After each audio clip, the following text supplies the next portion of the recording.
السلام عليكم ورحمة الله.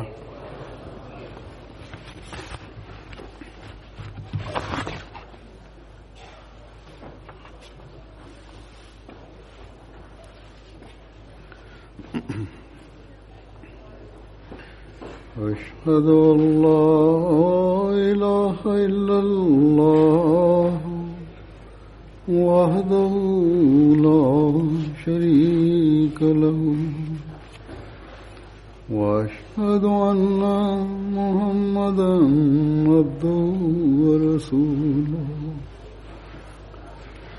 أما بعد فأعوذ بالله من الشيطان الرجيم بسم الله الرحمن الرحيم الحمد لله رب العالمين الرحمن الرحيم مالك يوم الدين إياك نعبد وإياك نستعين اهدنا الصراط المستقيم صراط الذين أنعمت عليهم غير المغضوب عليهم ولا الضالين.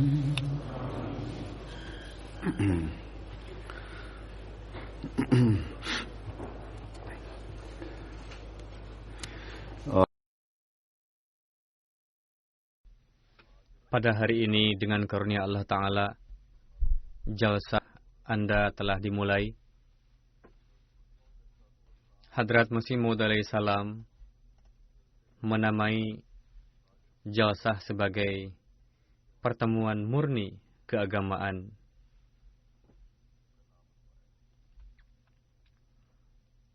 Jadi, hendaknya menjadi jelas bagi setiap orang yang hadir di dalamnya bahwa hari ini kita berkumpul di sini untuk memperbaiki dan meningkatkan ilmu agama dan kerohanian kita. Dan selama 3 hari ini kita akan berkumpul di sini dengan fokus dan perhatian untuk bagaimana kita memperbaiki ilmu agama dan kondisi kerohanian kita. Jika pemikiran seperti ini tidak ada, maka datang ke sini tidak ada faedahnya. Di masa sekarang ini, dunia tengah melupakan Allah Ta'ala. Para pengikut setiap agama tengah menjauh dari agama mereka. Statistik setiap tahunnya menunjukkan bahwa setiap tahun sejumlah besar orang menyatakan pengingkaran terhadap wujud Allah Ta'ala.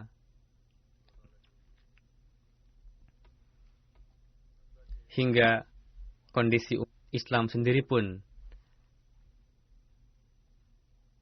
kita ketahui bahwa mereka hanya sekedar namanya saja Muslim dan mereka tenggelam dalam keduniawian. Dalam kondisi seperti ini, jika kita yang telah menyatakan beriman kepada Imam Zaman,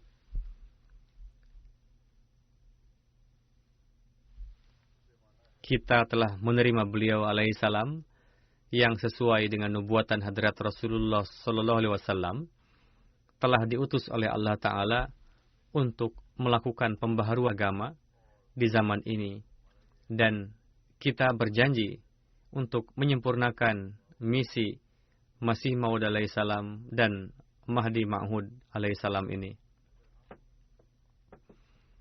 Jika kita sendiri tidak memberikan perhatian kepada perbaikan kondisi kita, maka baiat kita kepada Hadrat Masih Maud alaihissalam hanyalah sebuah pernyataan zahir saja yang kosong dari ruh.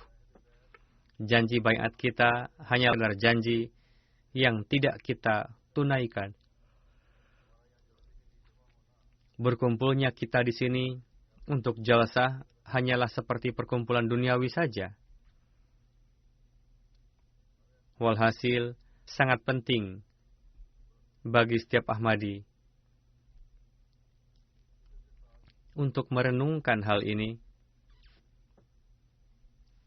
Kita perlu mengintrospeksi diri kita dengan sebuah perenungan. Jika seperti itu keadaan kita, maka tidak ada faedahnya.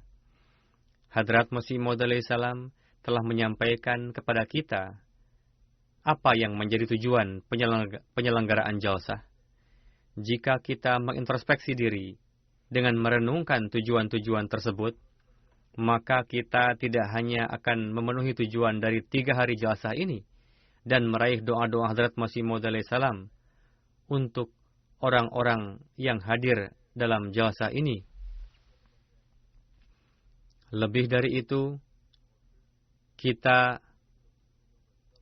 akan menjadikan itu sebagai bagian yang abadi dalam kehidupan kita dan menata dunia dan akhirat kita. Dan tidak hanya kondisi diri kita sendiri, bahkan usaha kita untuk meraih amal-amal saleh dan mengamalkannya akan menjadikan anak keturunan kita di masa menang tegak di atas agama dan memiliki kedekatan dengan Allah Ta'ala, serta akan meraih karunia-karunia Allah Ta'ala. Ketika dunia sedang menjauh dari Allah Ta'ala dan agama, anak keturunan kita akan dekat dengan Allah Ta'ala dan akan menjadi sarana untuk membawa dunia kepada Allah Ta'ala.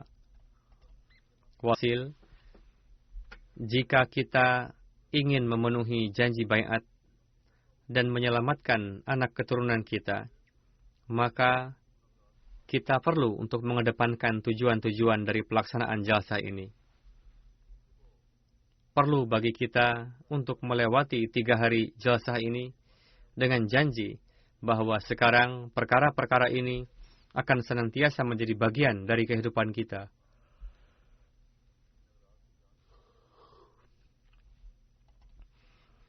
Hadrat Masih Maud alaihi salam dalam menjelaskan tujuan-tujuan jalsah, beliau bersabda, hendaknya fikirkanlah akhirat. Tujuan dari diselenggarakannya jalsah adalah supaya mereka yang datang ke jalsah dan tinggal dalam lingkungan jalsah memikirkan kehidupan akhirat mereka. Hendaknya timbul rasa takut kepada Allah Ta'ala. Hendaknya tercipta ketakwaan dalam diri mereka. Hendaknya tercipta kelembutan hati. Hendaknya tercipta kecintaan dan persaudaraan satu sama lain. Hendaknya tercipta kerendahan hati. Hendaknya berdiri teguh di atas kebenaran dan sibuk dalam mengkhidmati agama. Walhasil, inilah tujuan kita berkumpul di sini pada hari ini. Sesuai dengan sabda beliau alaihissalam, setiap orang yang menjadi pengikut beliau, baik itu pria, wanita, tua, muda, harus sedemikian rupa memikirkan akhirat, hingga taraf di mana hal-hal duniawi tidak memiliki kedudukan apa-apa dibandingkan dengannya. Ketika tinggal di lingkungan duniawi seperti ini, maka ini merupakan suatu tugas yang besar dan suatu tantangan yang berat yang memerlukan jihad besar untuk bisa memenuhinya. Perhatian terhadap akhirat baru bisa tercipta apabila memiliki keyakinan yang sempurna terhadap zat Allah Ta'ala dan juga memiliki keyakinan bahwa kehidupan ini hanya beberapa tahun saja. Paling lama manusia hidup 80 tahun, 90 tahun, atau 100 tahun. Namun, itu pun tidak setiap orang bisa mencapai usia tersebut. Banyak sekali orang yang jauh sebelum usia-usia tersebut telah berlalu dari dunia ini. Setelah itu, ada kehidupan akhirat yang kekal. Walhasil, seorang yang bijak adalah ia yang mengorbankan sesuatu yang sifatnya sementara demi sesuatu yang kekal. Namun yang terjadi adalah kita mengorbankan kehidupan yang kekal ini untuk kehidupan yang sementara.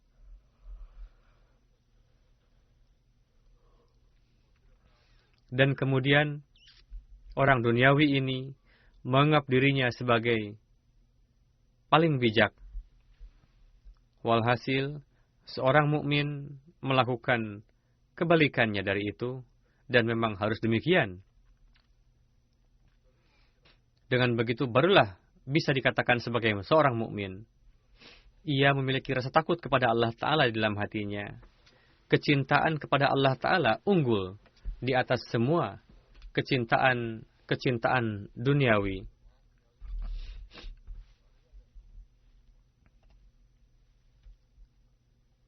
Rasa takut itu bukan dikarenakan akan adanya hukuman dalam kehidupan setelah mati, melainkan supaya jangan sampai Allah Ta'ala murka kepada diri kita. Dan ketika gejolak cinta itu ada, maka barulah manusia akan berusaha untuk mengamalkan perintah-perintah Allah Ta'ala.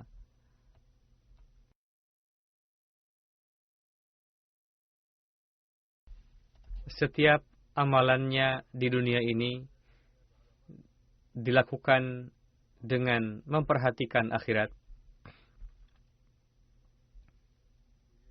Ia memiliki keyakinan bahwa Tuhannya lah yang akan menyediakan sarana-sarana pemeliharaannya. Tuhannya lah yang akan menganugerahkan nikmat-nikmatnya kepadanya. Di dalamnya mencakup segala macam nikmat, baik itu duniawi maupun rohani. Jika ia menunaikan hak ibadah kepadanya dan menganggap Tuhanlah sang pemilik segala kekuatan, lalu ia senantiasa tunduk di hadapannya, maka ia akan mendapatkan bagian dari nikmat-nikmatnya, insyaallah ta'ala. Jika ia menjalani hidup sesuai dengan perintah-perintah dan larangan-larangannya, maka ia akan jadi pewaris karunia-karunia-Nya.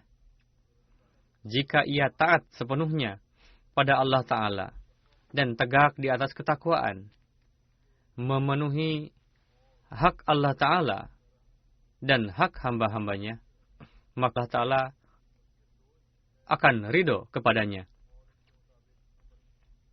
Walhasil, pemikiran seperti inilah dan pengamalan yang sesuai dengan inilah yang secara pasti sesuai dengan janji Allah Ta'ala akan menjadikannya meraih nikmat-nikmat dan karunia-karunia-Nya. Dan orang-orang yang memiliki pemikiran seperti inilah yang dikatakan berjalan di atas ketakwaan, yakni mereka yang mengamalkan seluruh perintah-perintah Allah Ta'ala, yang hatinya lembut dikarenakan setiap saat di dalam hatinya ada Allah Ta'ala.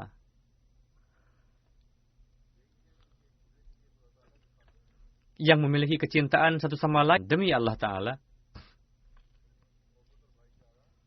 yakni kecintaan dan rasa persaudaraan mereka bukan karena ada motif pribadi, melainkan hanya dan hanya untuk Allah Ta'ala semata. Demikian juga orang yang berjalan di atas ketakwaan adalah yang di dalam dirinya ada kerendahan hati. Namun bukanlah kerendahan hati yang hanya diperlihatkan kepada orang yang dari sisi kedudukan dan harta lebih besar dari dirinya. Bukanlah kerendahan hati yang diperlihatkan kepada orang yang lebih tinggi dalam hal kedudukan atau kepada orang kaya saja. Melainkan kerendahan hati yang diperlihatkan kepada orang-orang lemah dan miskin. Dan inilah orang-orang yang setiap saat berdiri atas kebenaran dan percaya bahwa hanya qaulan sadidan atau perkataan jujurlah yang akan menyampaikannya kepada Allah Ta'ala. Sedangkan kebohongan akan membawa kepada syirik. Dan ketika seseorang pikirkan akhirat, takut kepada Allah Ta'ala dan mengikuti hakikat ketakwaan, maka bagaimana bisa ia berkata bohong setelah mengaku sebagai mukmin? Dan orang-orang yang meraih perkara-perkara tersebut dan memahami ruh kebaikan-kebaikan inilah yang pada hakikatnya sibuk dalam pengkhidmatan terhadap agama. Jika tidak, maka pengkhidmat tersebut hanyalah untuk mendapatkan keuntungan-keuntungan pribadi saja. Jika kita melihat di kalangan umat Islam, ratusan ribu ulama yang nampak dari luar sedang melakukan pekerjaan-pekerjaan atas nama agama, namun dari dalam mereka sedang melakukan kezaliman atas nama agama. Diri mereka kurang dalam ketakwaan, tidak nampak rasa takut kepada Allah Ta'ala dalam diri mereka. Mereka lebih menghargai kesenangan-kesenangan dunia dibandingkan akhirat. Lantas mereka membawa-bawa nama Tuhan dan akhirat. Walhasil, ruh dari perkara-perkara yang diperlukan, yang Hadrat Masih Maud alaihissalam ingin ciptakan dalam diri kita, bukanlah kulit, melainkan ruhnya atau isinya.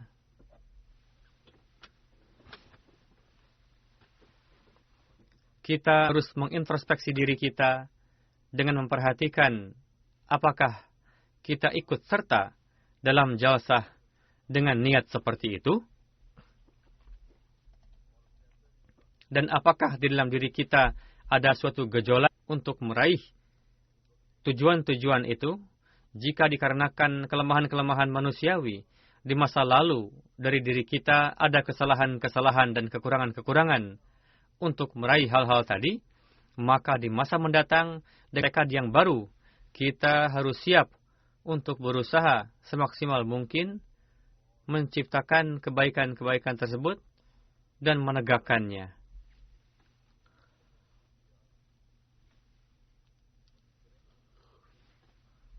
Hari ini kita berjanji akan lebih memikirkan akhirat dibandingkan dunia. Kita akan lebih mementingkan rasa takut kepada Allah Ta'ala dan kecintaan kepadanya di atas segala sesuatu. Kita akan berusaha semaksimal mungkin berjalan di atas jalan-jalan halus ketakwaan. Kita akan menciptakan di dalam hati kita kelembutan terhadap orang lain. Kita akan sedemikian rupa meningkatkan kecintaan dan persaudaraan satu sama lain, sehingga menjadi suatu suri teladan. Kita akan meningkat dalam hal kerendahan hati dan ketawaduan, kejujuran, dan qaulan sadidan akan menjadi suatu ciri khas kita, sehingga setiap orang mengatakan bahwa para Ahmadilah yang senantiasa berkata benar, berkata jujur, dan untuk melakukan itu, mereka siap menanggung kerugian terbesar sekalipun. Kita akan sedemikian rupa sibuk dalam pengkhidmatan agama, sehingga menjadi suatu percontohan, dan kita akan berusaha lebih dari sebelumnya untuk menyampaikan pesan agama Allah Ta'ala kepada setiap orang di lingkungan kita. Kita akan sampaikan kepada mereka apa Islam yang hakiki itu. Jika kita berhasil memenuhi janji kita ini dan menjalani hidup kita sesuai dengan ini, maka sesungguhnya kita telah memenuhi janji baiat kita. Oleh karena itu, pada hari ini, marilah kita membuat pedoman amalan untuk meraih hal-hal tersebut. Orang-orang yang memikirkan akhirat dan memiliki rasa takut kepada Allah Ta'ala, pertama-tama akan memberikan perhatian pada upaya menjaga ibadah-ibadah mereka. Ia akan melihat apa tujuan yang Allah Ta'ala tetapkan bagi kehidupannya. Allah Ta'ala berfirman, وَمَا خَلَقْتُ الْجِنَّ وَالْإِنسَ إِلَّا لِيَعْبُدُونَ. Hadrat Masih Maud alaihissalam menerjemahkan ayat ini sebagai berikut, yakni Aku telah menciptakan jin dan manusia dengan tujuan supaya mereka mengenaliku dan menyembahku. Walhasil, menurut ayat ini, tujuan sejati kehidupan manusia adalah penyembahan Allah Ta'ala, mengenal Allah Ta'ala, dan menjadi milik Allah Ta'ala. Jelaslah bahwa manusia tidak memiliki kedudukan untuk menetapkan tujuan hidupnya sesuai kehendak sendiri. Meskipun manusia menetapkan, namun ia tidak akan meraihnya. Karena manusia tidaklah datang atas keinginannya sendiri, dan tidak juga pulang atas keinginannya sendiri. Melainkan ia adalah makhluk, dan wujud yang diciptakannya telah menganugerahkan kepada manusia potensi yang luar biasa dibandingkan kepada segenap hewan. Dia telah menetapkan tujuan hidup manusia, terlepas apakah manusia memahaminya ataukah tidak. Namun tujuan dari penciptaan manusia tentu adalah untuk beribadah kepadanya dan mengenali Allah Ta'ala dan juga fana di dalam wujud Allah Ta'ala.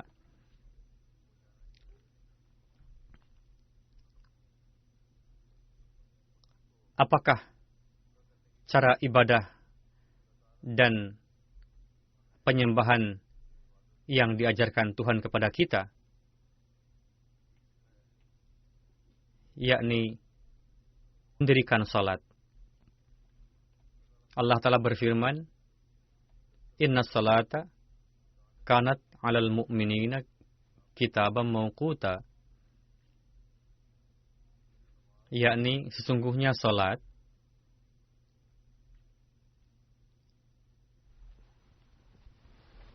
telah ditetapkan bagi umat muslim untuk melaksanakan salat pada waktunya. Hadrat Masih Maud alaihissalam bersabda, saya sangat mencintai masalah salat pada waktunya. Melaksanakan salat pada waktunya adalah penting.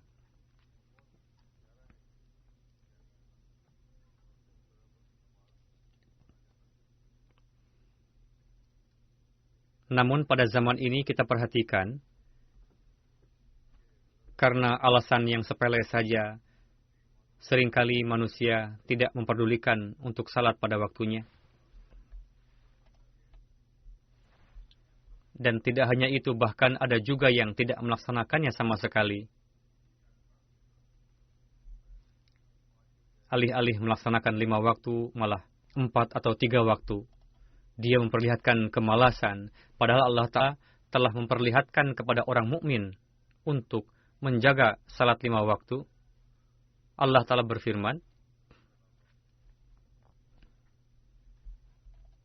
Hafizu ala salawati was salatil wusta.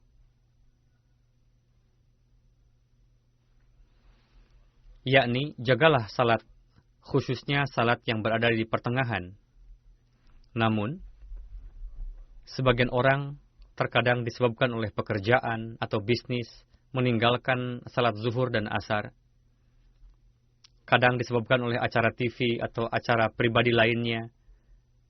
Mereka menyia-nyiakan salat maghrib dan isya, meninggalkan salat subuh dengan alasan ngantuk. Untuk itu perlu bagi kita untuk menganalisa diri sendiri. Apakah kita tengah melaksanakan perintah Tuhan ataukah tidak? Setelah melaksanakan berjamaah pada acara tertentu jemaat atau pada bulan Ramadan beranggapan bahwa kami telah melaksanakan perintah Tuhan. Sehingga setelah itu jika dapat atau tidak dapat melaksanakannya dengan dawam sepanjang tahun, tidaklah mengapa. Namun, dengarkanlah dan perhatikanlah apa yang difirmankan oleh Allah Ta'ala dan Rasul-Nya berkenaan dengan keutamaan salat. Allah Ta'ala berfirman,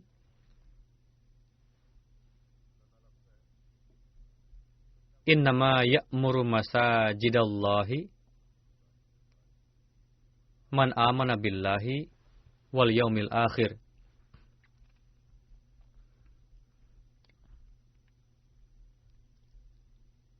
yakni yang memakmurkan masjid Allah Ta'ala adalah mereka yang beriman kepada Allah dan hari akhirat.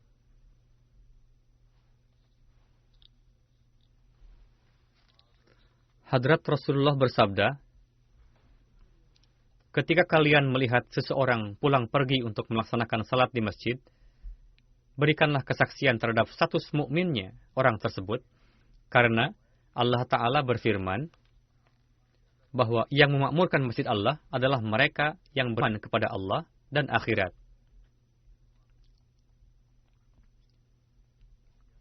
Pada zahirnya, kita semua menyatakan bahwa kita beriman kepada Allah. Namun, dalam pandangan Allah Ta'ala dan Rasul-Nya, seorang mukmin adalah mereka yang memakmurkan rumah Allah Ta'ala. Untuk itu, beriman kepada Allah dan hari akhir.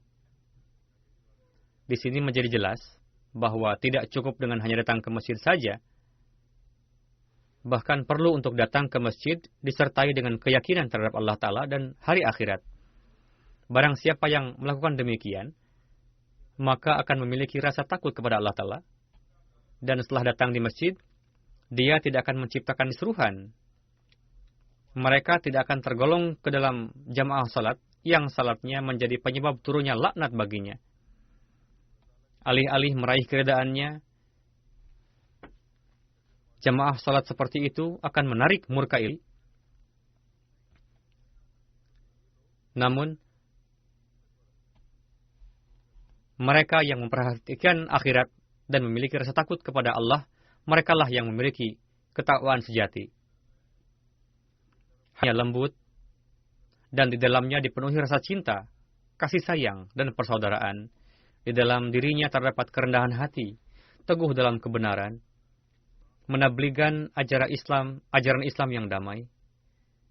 Masjid-masjidnya bukanlah tempat yang mengerikan dan bukan biang kekisruhan.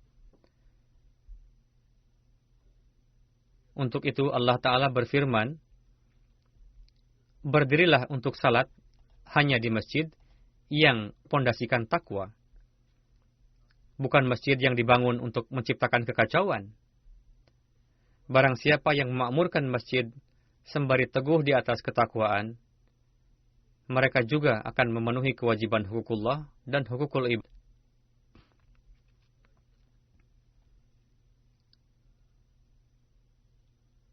Dalam memberikan kabar suka terhadap orang seperti itu, Rasulullah SAW bersabda, yang akan dihisab oleh Allah Ta'ala pertama kali pada hari kiamat, yakni Allah Ta'ala akan memerintahkan kepada malaikat untuk melihat salat hambanya. Apakah ia salat ataukah tidak? Barang siapa yang tertulis salatnya lengkap pada catatan amalnya, maka penghisabannya sudah selesai. Namun, barang siapa yang pada salat wajibnya masih terdapat kekurangan, maka akan diperintahkan kepada malaikat untuk melihat ibadah nafalnya. Jika masih ada kekurangan pada ibadah wajib, maka penuhilah dengan ibadah nafalnya. Di sini, Allah Ta'ala menyebut hambaku karena mereka berusaha sendiri untuk beribadah kepada Allah Ta'ala dan berusaha untuk memenuhi hak beribadah kepadanya. Namun meskipun demikian, disebabkan karena tuntutan manusiawi, sehingga pasti ada kelemahan, sehingga terkadang lupa, dan terkadang timbul kondisi di mana untuk memaafkannya, dan untuk memberikan timbangan berat atas kebaikan hambanya, Allah Ta'ala memperlakukan hambanya dengan rahmat kasih sayang, dan ampunan, dengan menghitung ibadah nafal sebagai ibadah wajib.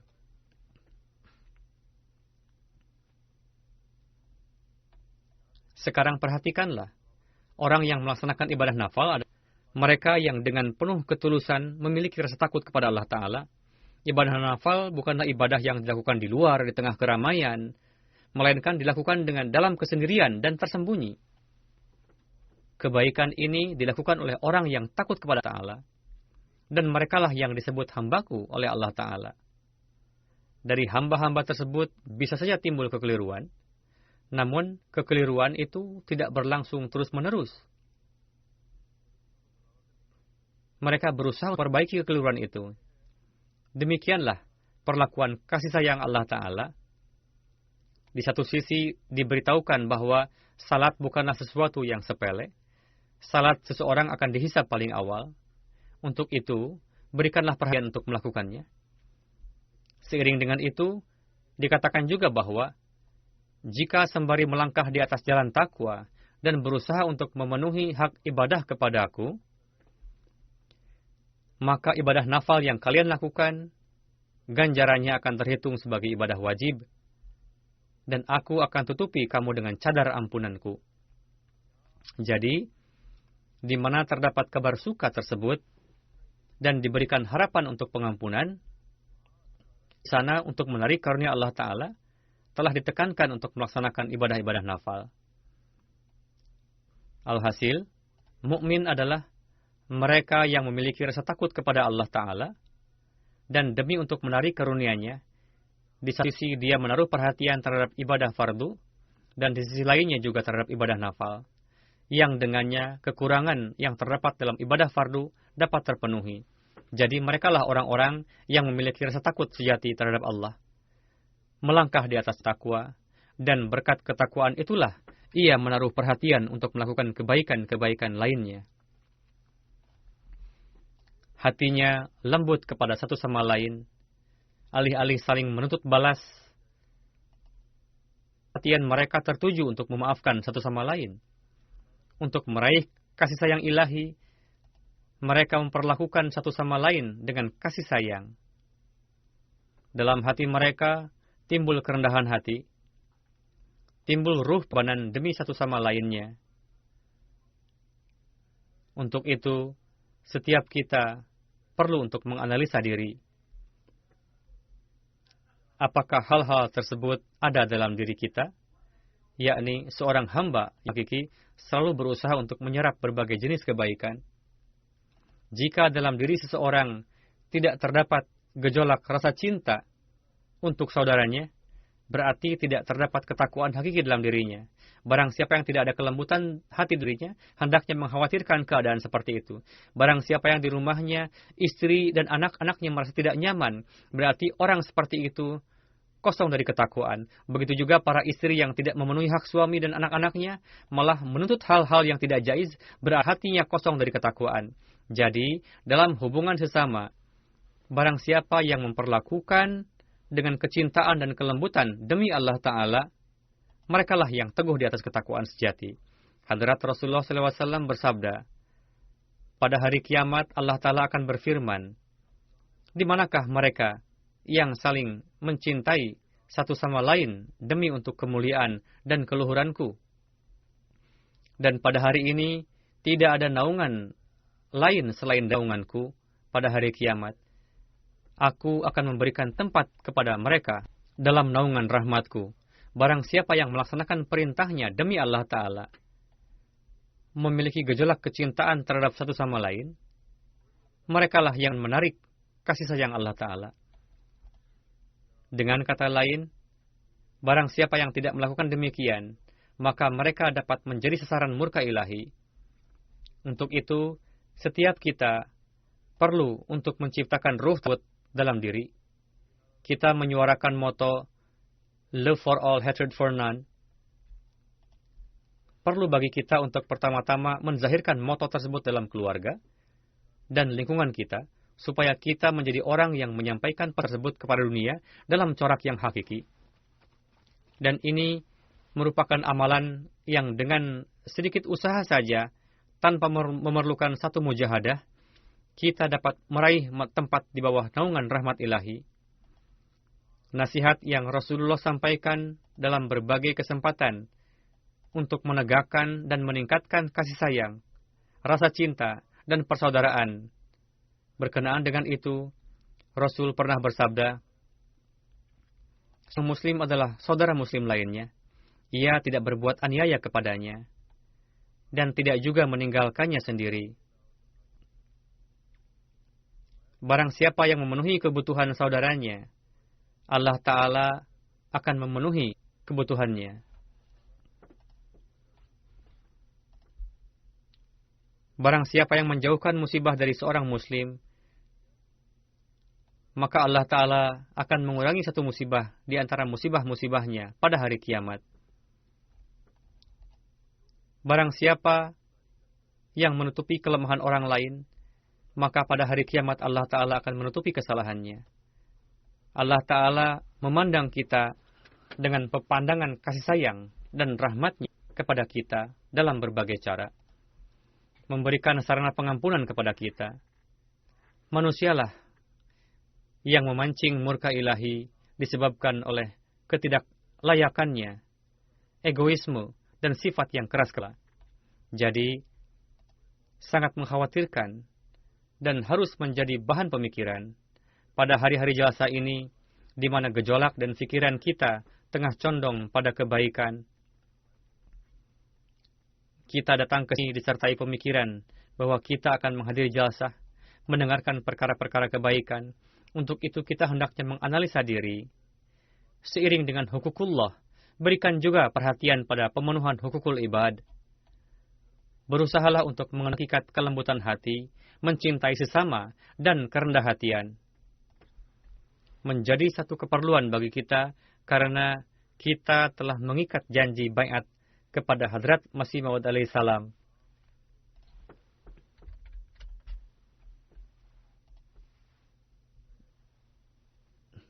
Janji itu diantaranya akan menjauhi syirik, akan melaksanakan salat wajib, dan ibadah-ibadah nafal. Kita juga telah berjanji bahwa kita tidak akan menimpakan kesusahan apapun kepada makhluk Allah pada umumnya, khususnya umat muslim, disebabkan oleh gejolak hawa nafsu kita. Tidak hanya untuk sesama muslim atau sesama jemaat saja. Mulailah dari rumah kita, harus terjalin satu sama lain dalam rumah tangga, lalu kepada umat muslim, selanjutnya bagi makhluk pada umumnya juga. Dalam hati kita harus terpancar gejolak rasa cinta bagi setiap orang. Kita harus bersih dari gejolak hawa nafsu.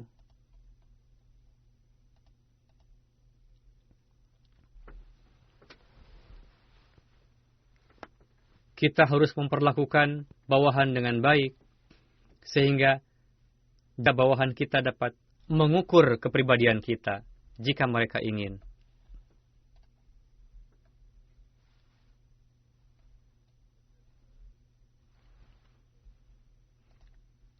Mereka ingin melihat, yakni, apakah standar perilakunya sesuai dengan apa yang dikatakan atau tidak.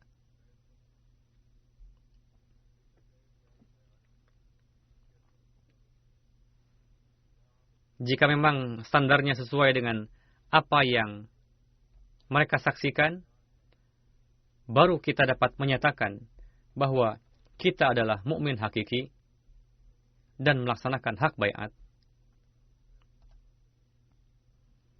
Syarat baiat lainnya yang kita ikrarkan adalah akan meninggalkan takabur sepenuhnya dan menempuh kehidupan dengan kerendahan hatian dan kelembutan. Hadrat Masih Maud tidak hanya menjelaskan perihal menciptakan kerendahan hatian dan kelembutan sebagai salah satu tujuan diselenggarakannya jalsah saja. Bahkan di antara janji baiat yang kita ikrarkan kepada beliau, salah satunya adalah kami akan mengarungi kehidupan dengan kerendahan hatian dan kelembutan. Walhasil, merupakan kewajiban kita untuk memenuhi janji tersebut, dan ini merupakan langkah awal untuk menuju pada kebenaran, yakni memenuhi janji baiat yang telah kita ikrarkan. Kita harus selalu membaca janji baiat dan perhatikanlah, apakah kita benar-benar teguh di atasnya? Apakah kita berusaha untuk hidup selaras dengan itu? Jika tidak, maka pengakuan bahwa kita akan mengislah dunia berarti keliru. Untuk itu, sebelumnya kita harus berusaha untuk mengislah diri. Jika tidak, kita akan termasuk ke dalam golongan orang-orang yang perkataannya tidak sesuai dengan amalannya. Dan Allah Ta'ala tidak menyukai orang-orang seperti itu. Alih-alih memberikan pembenaran akan kejujuran kita, justru amalan kita malah akan mendustakannya. Dan jika ucapan dan amalan kita bertentangan, maka pengakuan untuk mengkhidmati agama dan penzahiran upaya-upaya untuk itu akan terbukti keliru. Tidak diragukan lagi bahwa Hazrat Masih Maud alaihi salam adalah benar. Pendakwaan beliau memang benar. Memang Allah Ta'ala menjanjikan kesuksesan kepada beliau alaihi salam. Memang Allah Ta'ala berjanji kepada beliau untuk memberikan jemaat orang-orang mukhlis. Namun, jika kondisi demikian, maka kita tidak akan termasuk ke dalam golongan para penolong jemaat beliau. Jadi, untuk meraih keberkatan baiat, perlu untuk mengevaluasi diri. Tujuan jalsah yang telah beliau jelaskan, perlu untuk direnungkan. Sungguh beruntung kita mendapatkan taufik untuk merenungkan dalam 3 hari jalsah ini. Pada hari-hari jalsah ini, kita perlu untuk introspeksi diri, alih-alih melewatkan waktu dengan mengobrol ke sana kemari. Kita harus menaruh perhatian pada doa, istighfar, dan salawat. Dengan begitu, kita baru akan meraih manfaat hakiki. Hazrat Masih Maud alaihi salam bersabda, segenap jemaatku harus menyimak wasiat ini dengan seksama, yakni barang siapa yang masuk ke dalam jemaat ini dan menjalin hubungan kesetiaan dan ketaatan denganku. Ini bertujuan supaya mereka dapat sampai pada derajat kebaikan yang tinggi, kesalehan dan ketakwaan, sehingga kefasadan, kejahatan, dan keburukan tidak dapat mendekatinya. Inilah standar ketakwaan. Tidak ada jenis keburukan apapun di dalam dirinya. Bersabda, mereka disiplin dalam mendirikan salat 5 waktu berjamaah. Mereka tidak berkata dusta, tidak menyakiti siapapun dengan lisannya, tidak melakukan kejahatan apapun, tidak terbetik sedikit pun di benaknya untuk melakukan kejahatan, ketidakadilan, kefasadan, dan kekisruhan. Walhasil, jauhilah segala jenis maksiat, dosa, ketidakselarasan antara perbuatan dengan amalan, dan segenap gejolak hawa nafsu dan perbuatan yang tidak jaiz.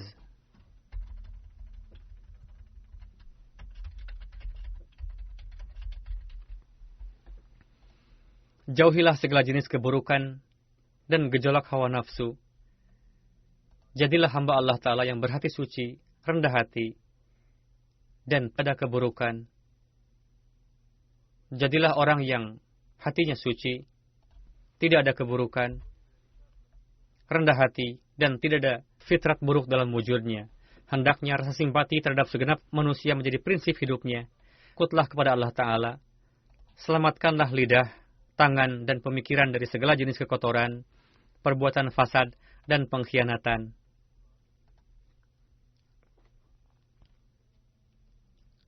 Tegakkanlah salat 5 waktu dengan sangat dawam, dan tinggalkanlah perbuatan zalim, aniaya, merampas, memakan suap, merampas hak orang lain dan keberpihakan. Merampas hak orang lain adalah keliru, bersikap berat sebelah adalah keliru, yang dapat merugikan orang lain. Tinggalkanlah semua itu. Janganlah bergaul dengan orang-orang buruk. Para pemuda hendaknya ingat, begitu juga para orang tua, supaya memperhatikan jangan sampai anak kita bergaul dalam lingkungan yang buruk, karena akan membuatnya menjadi seperti mereka. Jika di kemudian terbukti, karena terkadang tidak dapat diketahui bagaimana pergaulannya, yakni jika terbukti bahwa orang yang biasa bergaul dengannya bukan orang yang taat dalam menjalankan perintah Tuhan, tidak memperdulikan hukukul ibad, ia kejam, jahat, berperangai buruk, maka lazim bagimu untuk menjauhkan keburukan tersebut dari kalian. Tinggalkanlah pergaulan dengan orang itu. Setiap Ahmadi harus bergaul dalam lingkungan dan pertemanan yang baik. Jauhilah orang yang membahayakan. Dan janganlah berkeinginan untuk menimpakan kerugian kepada pengikut suatu agama, atau bangsa, atau grup manapun. Jadilah pemberi nasihat yang baik bagi setiap orang.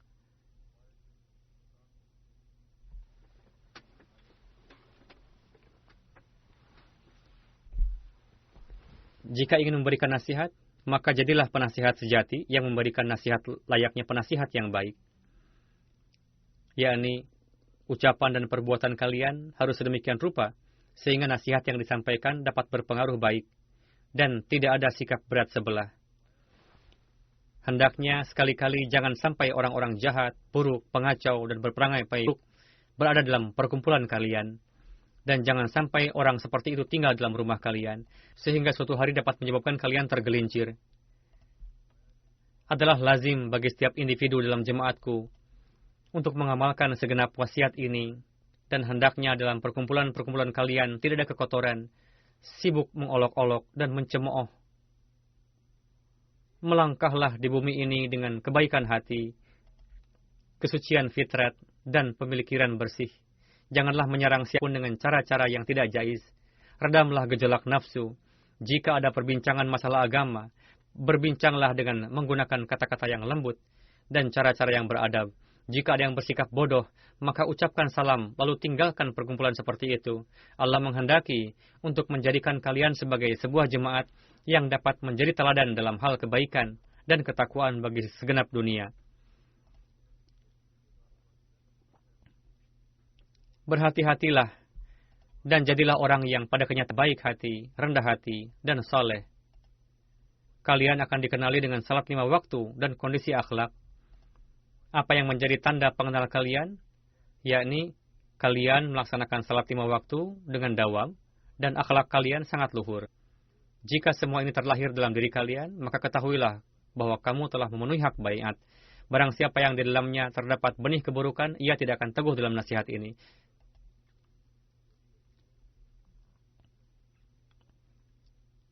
Semoga Allah Ta'ala memberikan taufik kepada kita semua untuk dapat memenuhi hak baiat kepada Hadrat Masih Maud alaihi salam.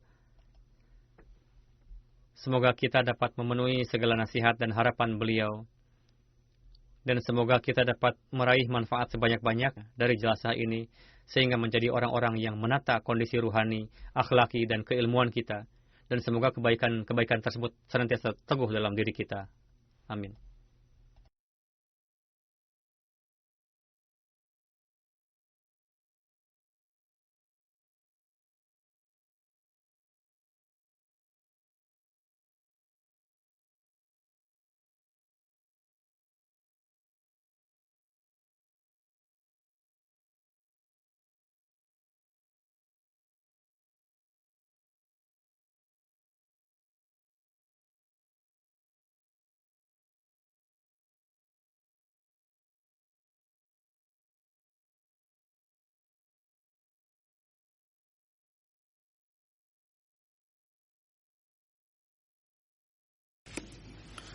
الحمد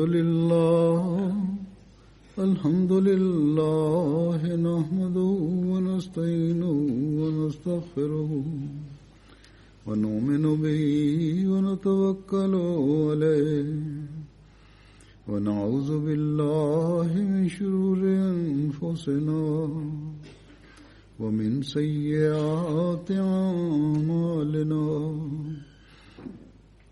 من يهده الله فلا مضل له ومن يضلل فلا هادي له ونشهد أن لا إله إلا الله ونشهد أن محمدا عبده ورسوله عباد الله رحمكم الله إن الله يأمر بالعدل والإحسان وإيتاء ذي القربى وينهى عن الفحشاء والمنكر والبغي يعظكم لعلكم تذكرون اذكروا الله يذكركم وادعوه يستجب لكم